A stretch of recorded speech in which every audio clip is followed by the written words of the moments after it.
Oke, salam sejahtera Malaysia. Selamat petang tuan-tuan dan puan. Hari ini saya berada di Bali.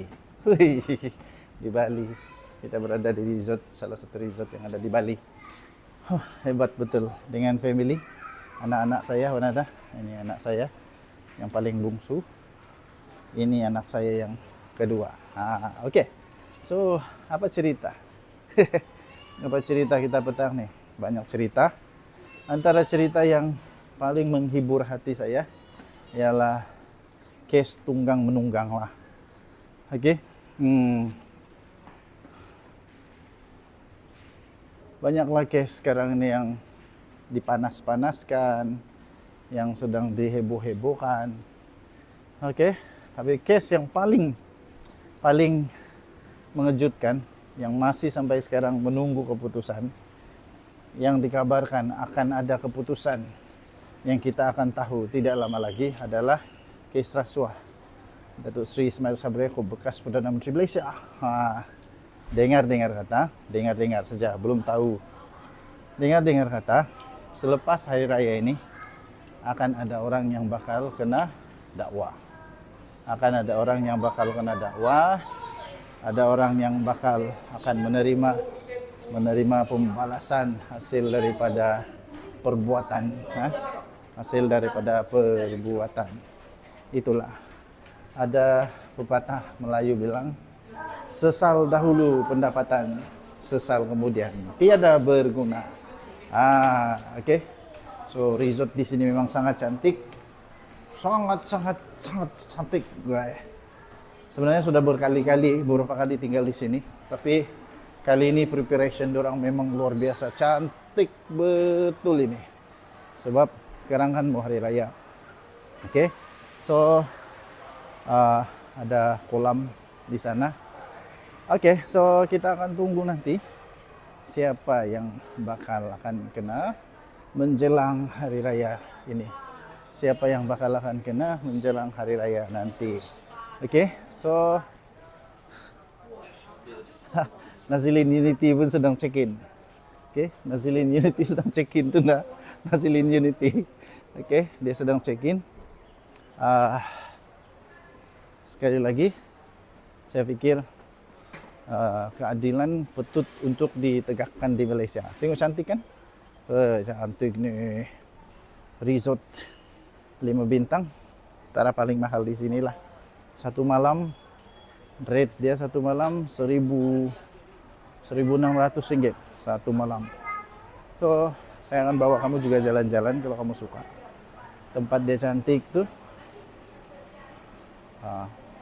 Memang ada motif hari raya lah. Okey, motif hari raya. Jadi pada pendapat anda, saya punya soalan lah. Saya punya soalan pada pendapat anda. Adakah kita akan melihat ada orang yang akan didakwa nanti atau tidak ada? Ya. Kalau ada, siapa yang kamu rasa bakal didakwa? Bukan mau pergi kereta kah? Ya, dari kasih kejut kau itu. Okey. Tinggalkan komen.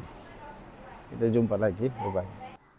Alright, salam sejahtera Malaysia, denyut nadi suara rakyat bergema di channel ini. Sekali lagi selamat hari raya kepada anda semua.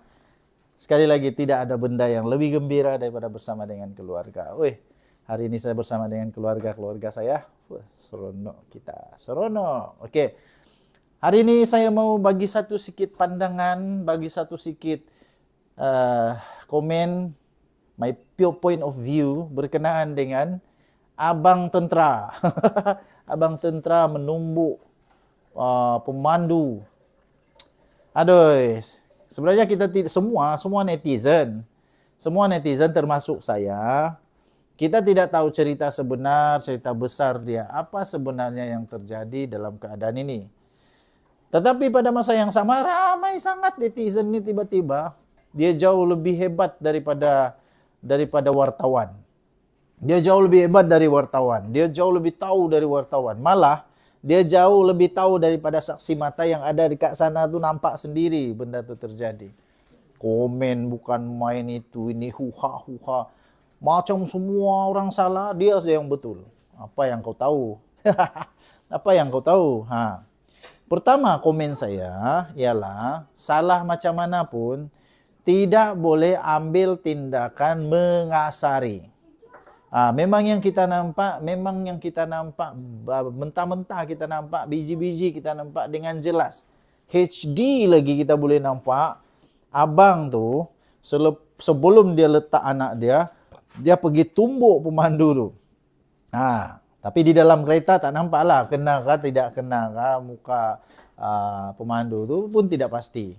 Lepas itu dia ambil budak tu dah letak dekat tepi jalan. Sekali lagi dia swing. Swing dia bukan alang-alang tau. Bukan main lagi. Okey. So, kemudian kalau kita lihat kepada latar belakang jalan itu semua, di jalan itu tidak ada traffic light pertama. Maksudnya jalan itu adalah memang jalan utama. Jalan utama kereta. Tidak ada traffic light. Jadi tidak ada satu kewajipan untuk pemandu mesti berhenti. Tidak. Sebab tidak ada traffic light. Kedua, jalan itu kalau saya tengok tidak ada zebra crossing. Tahu apa itu zebra crossing? Zebra crossing itu adalah untuk orang pelalu lalang dihaskan lalu ke sana. Bila ada pemandu, dia wajib memperlahankan kenderaan atau berhenti bila perlu. Tapi tidak ada. Ya, tidak ada. Ketiga. Saya hairan. Macam mana anak itu boleh berada di atas jalan raya? Macam mana ya? Saya ada anak juga, 3 orang. Ada pengalaman juga saya dengan anak-anak. Bila berada di tepi jalan raya, macam mana seronok saya pun, macam mana tololnya saya pun, macam mana bodohnya saya pun, saya tidak akan lepaskan anak saya di tepi jalan raya. Kecuali ada budak yang terutama kalau anak saya itu memang hyperaktif kah apakah, memang saya sanggup ikat tangan dia tu, ikat dekat tangan saya supaya dia tidak lari. Saya pun tidak dapat fikir macam mana bapa atau mama kepada anak kecil itu boleh membiarkan anak itu sampai lari sampai di tengah jalan raya. Ada sesiapa boleh jelaskan? Ada sesiapa boleh jelaskan bagaimana anak itu boleh berada di tengah jalan raya? Di mana bapa dan mamanya berada? Ditambah lagi, kalau betul bapa itu adalah seorang tentera kah, seorang askar kah, polis kah, pejabat awam kah, apa kerja pun tak apa. Dia mesti memang pintar lah, bijak. Ada otak, ada akal. Maksudnya dia ni bukanlah orang yang sembarangan, calang-calang yang apapun dia tidak tahu. Tapi dia tahu semua itu. Dia tahu. Dia tahu bahawa ketika anak dia di tepi jalan raya, jalan utama, dia kena pastikan anak dia mesti berada sentiasa dengan dia. Yang saya mau tanya, apa bapa itu buat waktu itu? Kenapa dia tidak sangka kah atau dia sengaja kah atau dia tidak sengaja kah tiba-tiba anak tu berada di tengah jalan raya? Alih-alih bila jadi macam tu, pemandu pula jadi masalah. Ketiga, kenapa dia itu ketiga. Seterusnya, kenapa sampai tangan, sampai kena muka, kepala orang. Saya tengok anak itu mungkin, kita tidak tahu berapa kecederaan dia. Tapi yang saya nampak, yang saya lihat, anak itu tiadalah sampai berdarah-darah, banyak sono sini darah, tiada sampai begitu. Dan kemudian anak itu masih boleh berdiri, masih okey. Jadi pun tidak tahu.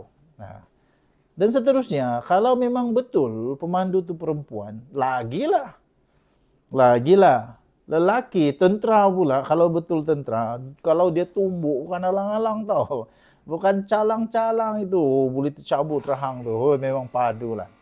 Jadi itulah, hairan bin ajaib. Kenapa?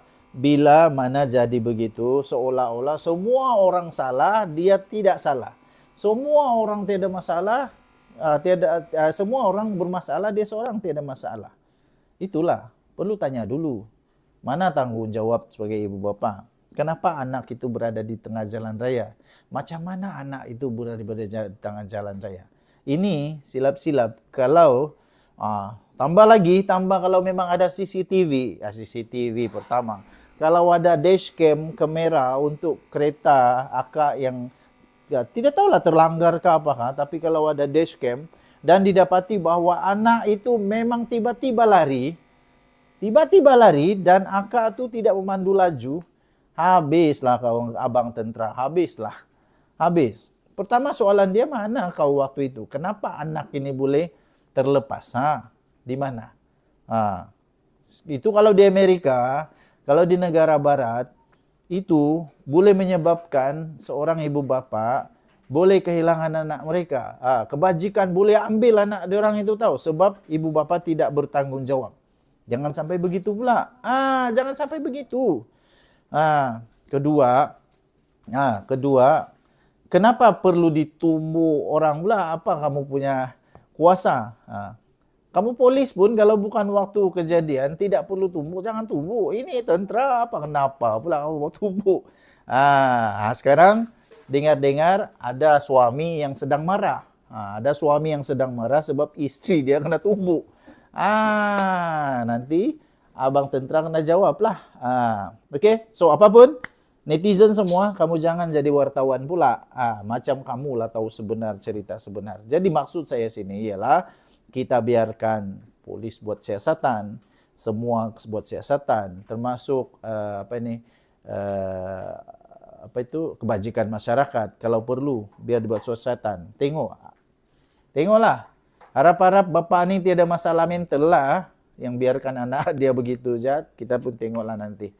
Oke, tinggalkan komen anda. Denyut Nadi Suara Rakyat bergema di channel ini. Jangan lupa tekan butang subscribe, like dan share. Bye bye.